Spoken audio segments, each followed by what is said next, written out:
Hola, Nati, ¿cómo estás? ¿Qué tal? ¿Cómo estás? Bien, hablamos con Natalia Carabajal Figueroa. Esto es Sirenas en la Ría, ¿o no, Nati? Sirenas en la Ría, este espacio para compartir cuestiones que tienen que ver con la coyuntura, por un lado, pero también con una perspectiva que es la perspectiva de género. Uh-huh.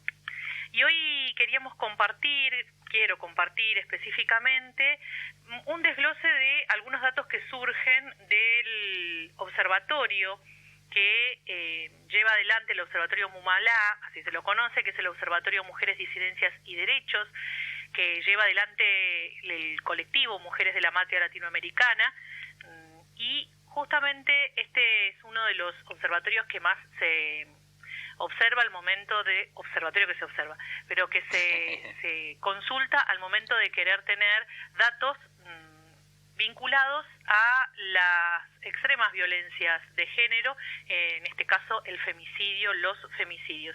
Y el observatorio, lanza el Registro Nacional de Femicidios Vinculados, Travesticidios y Lesbicidios de Mumalá. Uh-huh. Ya tienen los datos del mes de... En realidad los están publicando en el pasado mes de abril, pero es el registro desde el mes de enero hasta abril del 2021, hasta el 30 de abril y desde el 1 de enero del 2021. Cifras que se traducen en personas, en mujeres, claro, e integrantes del colectivo LGTBIQ+, asesinadas, y tiene diversos apartados ese informe que ofrecen, ¿no? Y que está a disposición de quienes quieran consultarlo. Tiene diversas partes porque hay diversas maneras de poder abordar los datos de estos crímenes. Tiene un apartado donde concretamente se hace referencia a las muertes violentas de mujeres travestis, trans y lesbianas. Ajá. Se enumeran allí los femicidios vinculados, los travesticidios, los lesbicidios, como también las muertes violentas de mujeres que están todavía en proceso de investigación y las muertes que son muertes violentas asociadas al género, donde no se constata una relación violenta previa o violencia sexual u odio de género, pero que desde el análisis que realizan quienes integran el observatorio, es decir, con un análisis feminista, uh-huh, infieren que es producto de su condición de mujer, lesbiana o persona trans travesti en esta sociedad que nos toca habitar, que es una sociedad patriarcal y machista. Claro. Y después tiene otro apartado donde se hace concretamente referencia a los casos de femicidios, los femicidios vinculados, travesticidios y lesbicidios, que están relevados del 1 de enero al 30 de abril del 2021 y los que están en grado de tentativa, ¿no? Ajá. Los femicidios en grado de tentativa. Y por último también da una cifra que es con la que cierra, que son los suicidios de aquellas personas que son los victimarios, ¿no? Los feminicidas, claro, llamémosle, que son aquellas personas que se suicidan como posible efecto del abuso de poder crónico, así lo especifican ellas, ¿no? Ajá. Basado por motivos de odio o menosprecio a la condición de la mujer e identidades feminizadas. Los suicidios por inducción o ayuda existen en muchas legislaciones, pero únicamente El Salvador tipificó e incorporó los motivos de género en su ley. Y ellas hacen esta referencia a esto, ¿no? Ahí en ese apartado... Nati, perdón, a ver si te entendí bien. No, eso me voy a explicar porque me parece que me enredé y no lo dije bien. Bueno, dale. Son esos suicidios. En el apartado C, en este informe, se ven los suicidios de de mujeres. Mujeres y identidades. Exacto, sí, que parecen suicidios, pero que después se entiende que hubo una inducción a ese acto. Claro. Ahí me organicé. Y yo lo que te quería preguntar puntualmente es, nosotros tenemos la figura de femicidio y tenemos también la de suicidio inducido, pero no existiría la del suicidio inducido por motivos de género, que eso es lo que vos remarcabas que existe en El Salvador. No, yo me enredé ahí, por eso la aclaración, y menos mal que me hiciste la pregunta, porque ahí al toque que vos me dijiste así, yo dije, ay, no, estoy... ¿Por qué? Porque hay otro dato que no está registrado en este observatorio, pero en otros lugares sí se lo registra, que es el suicidio del victimario, el posterior suicidio del victimario, ¿no? Bien. Cuando ocurre un acto, se asesina a una mujer, lo hace, por ejemplo, una pareja y esa pareja luego se suicida, ¿no? Ese también es un dato que está dando vueltas y se me cruzó con ese. Gracias por preguntar. Bien. Porque al toque me di cuenta. Bueno, el observatorio de Mumala lleva este registro. Lo quise desglosar porque justamente sigue y hace como un seguimiento cada ciertos meses de estos números. Lo cierto es que hay un dato que es el que se difunde comúnmente, que es la cantidad, ¿no? Entre el primero de enero y el 30 de abril del 2021 está el dato que se cometieron 74 femicidios vinculados y travesticidios, lo que se traduce después en un femicidio cada 39 horas en este poco tiempo que llevamos, ¿no? Pensemos el poco tiempo del año, si bien estamos entrando ya en nuestro invierno, pero son pocos los meses, ¿no? Nos queda todavía llegar a diciembre. Claro. Y ya hay 74 mujeres o personas trans, travestis o lesbianas que han sido asesinadas por su condición. Y ahí Mumala, las integrantes de Mumala hacen un desglose específicamente haciendo referencia a los lugares, a las maneras, y me parece interesante porque eso da pie para hacer observación sobre esos datos, no solamente sobre el dato concreto y duro, sino sobre lo que rodea y lo que se puede entrever de ese dato. Claro, un análisis más cualitativo, podríamos decir. Sí, y además entendiendo esto como posible de ser tomado, porque, a ver, no es que se buscan tener estos datos y hago la referencia para la audiencia también. No es que se tratan de ir contando muertas solamente, ojalá no tuviésemos que contar muertas, no se trata solamente de esto, sino de alertar a quienes tienen la responsabilidad de accionar sobre esto, a que la violencia de género es un problema estructural, y es un problema que se está sosteniendo y que se necesitan políticas públicas acordes a las situaciones que se van generando, ¿no? Entonces, cuando desde el propio organismo, ¿no? Desde el Observatorio Nacional Mumala, se hace la exigencia de la emergencia en materia de violencia de género, tiene que ver con estos datos que ellas recaban y que lo comparten. Y además, entendiendo también que esto llega a los oídos de quienes corresponden, ¿no? Cuando se hace referencia a los feminicidios, concretamente se desglosan en aquellos que fueron directos y los que fueron femicidios vinculados. 60 de esos femicidios, de esos 74, fueron directos. Y después hay una partecita que a mí me interesa particularmente, que son los lugares y los vínculos. El lugar del femicidio y los vínculos entre la víctima y el lugar sería donde se efectúa el asesinato. ¿Dónde se asesinó a esa mujer? ¿Dónde se la mató? Bien. El 71% de este número, que es 74, fue en la vivienda de la víctima. Vivienda de la víctima o la vivienda compartida. Esto ¿qué da cuenta? Da cuenta que el hogar, las casas, nuestra vida privada, nuestro lugar donde hacemos y nos desarrollamos, sí, en lo privado, es el lugar más peligroso para nosotras. Por un lado, 71% en la vivienda de la víctima y baja a otro número que es el 10% en la vía pública. Perdóname, antes de que sigas a la vía pública, te quiero consultar sobre cuando vos hablas vivienda de la víctima y hablaste de vivienda compartida. ¿Vivienda del victimario no? No, vivienda de la víctima o la vivienda que comparte con la víctima. Después, el 2% está en la vivienda del victimario. Ajá, mira, ahí está. Pero el 10%, por eso voy a la vía pública, o sea, el 71% sigue siendo nuestro, o sea, rompen cualquier perimetral. Claro. ¿Me explico? Bueno, yo me acuerdo que una de las primeras personas detenidas en Bahía Blanca durante la primera ola, durante el ASPO, en realidad fue una persona que se fue a la casa de su pareja, sí, o expareja a agredirla. Sí. Increíble. Sí. Bueno, eso es moneda corriente.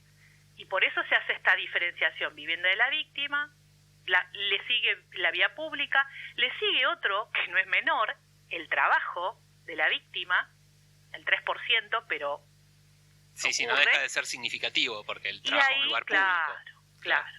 Y bueno, a mí me interesaba también marcar lo de la vía pública porque da a pensar también cuán seguro es el espacio público para nosotras, nosotres, ¿no?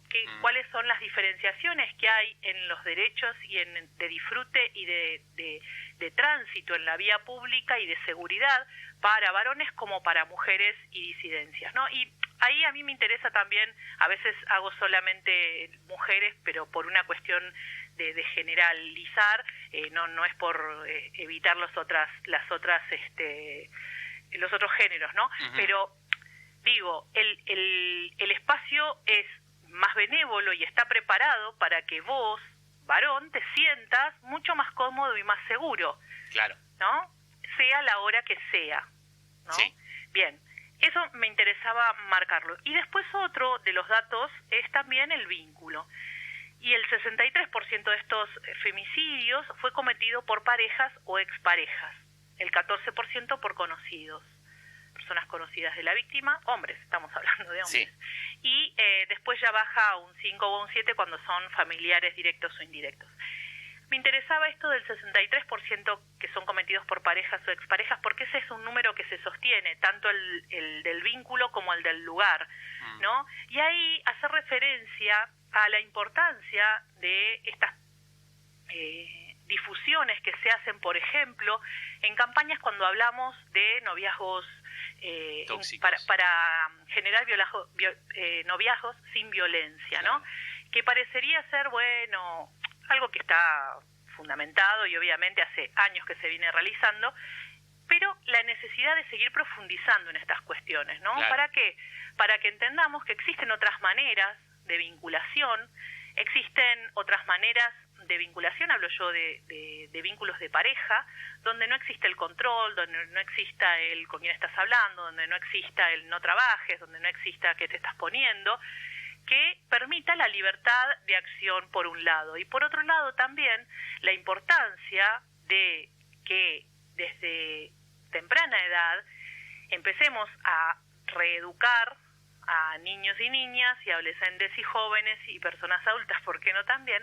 Pero a inculcar esta cuestión de la importancia de la libertad económica y el respeto por la cuestión concretamente de poder avanzar sobre la propia autonomía económica.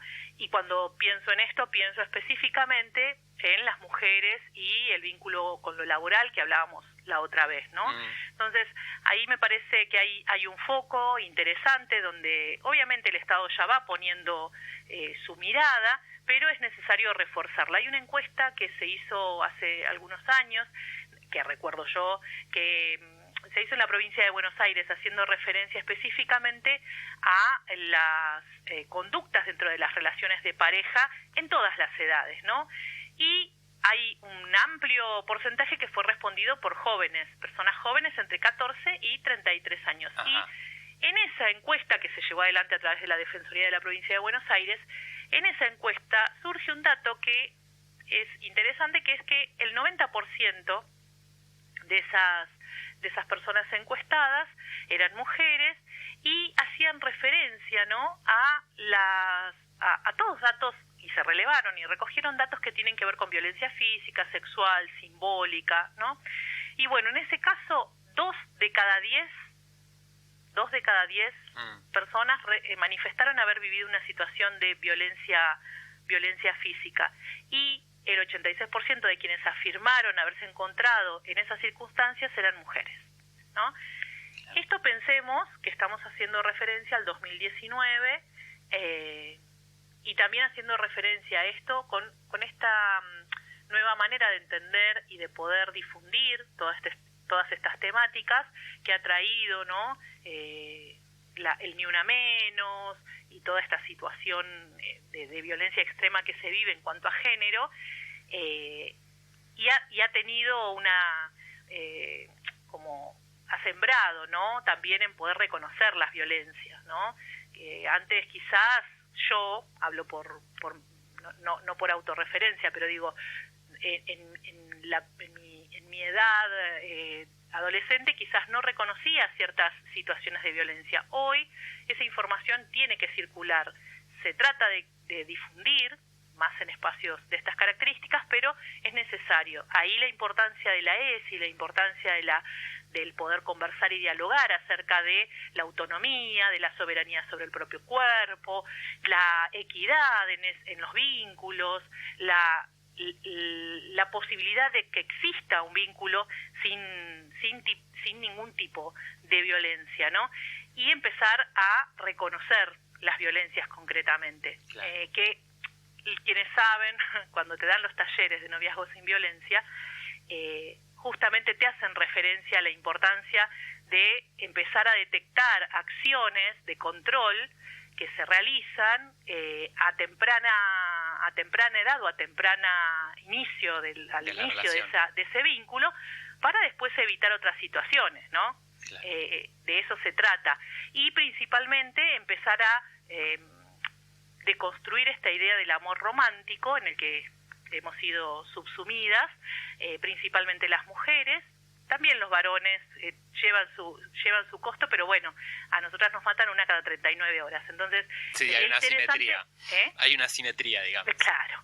Entonces sería interesante poder empezar a romper con eso, ¿no? Porque eso también trae aparejado un montón de otras cuestiones que son como ecos de lo que es el amor romántico, ¿no? El lugar que nos toca, ¿no? Etcétera, etcétera, etcétera. Así que bueno, esto era lo que les traía para el día de hoy, no sin antes recordar, no me voy sin antes mencionar y recordar que hace unos pocos días atrás, durante esta semana, sí, se realizó la primera reunión del Consejo Federal de Prevención de Femicidios, Travesticidios y Transfemicidios. Ajá. Y se realizó en una zona caliente de nuestra Argentina en cuanto a violencia de género, porque es una de las provincias donde justamente este observatorio registra una de las mayores tasas a nivel nacional de femicidios, que es la provincia de Tucumán. Allí se reunieron quienes integran el Consejo Federal para establecer, justamente el Consejo es parte de esa actividad que lanza el presidente Alberto Fernández en marzo, justamente para que se comience con este acuerdo federal para una Argentina unida contra las violencias de género. Y allí surge este Consejo Federal, que es el ámbito para buscar y garantizar el abordaje integral y articulado de todos los organismos del Estado sobre esta problemática. Y allí se logró organizar entre las provincias de Salta, Tucumán, Jujuy, Catamarca, La Rioja y Santiago del Estero, poder, por ejemplo, unificar las denuncias a través del Sistema Único de Denuncias por Violencia de Género, lo que se conoce como el Sistema URGE, también sistematizar la información a través del Sistema Integrado de Casos de Violencia por Motivos de Género, y articular con la línea 911 la línea 144. La línea 144 es la línea de atención, contención y asesoramiento ante situaciones de violencia de género, que atiende las 24 horas, los 365 días del año, y es una línea gratuita a la cual podemos acceder las personas para poder asesorarnos ante situaciones de violencia que estemos sufriendo o que veamos que sufre alguien cercano. Así que con esto cierro. Bien. Bueno, Nati, muchísimas gracias por este espacio de reflexión sobre esta temática tan compleja y tan sensible que es la violencia de género, la violencia contra mujer, identidades disidentes. Y yo de mi parte por ahí lo que quiero hacer hincapié es que por ahí la violencia más fácil de ver es la violencia física y es la más extrema, pero por ahí es más peligrosa otras formas de violencia más sutiles o más difíciles de detectar, porque son, como vos decís, las que van allanando el camino para esa violencia que termina socavando los vínculos. Sí, exactamente. Sí. Bueno, Nati, muchísimas gracias. Un fuerte abrazo. Adiós. Era Natalia Carabajal Figueroa, periodista, compañera acá de Radio Nacional Bahía Blanca, con su columna Sirenas en la Ría, hablándonos un poco de violencia de género.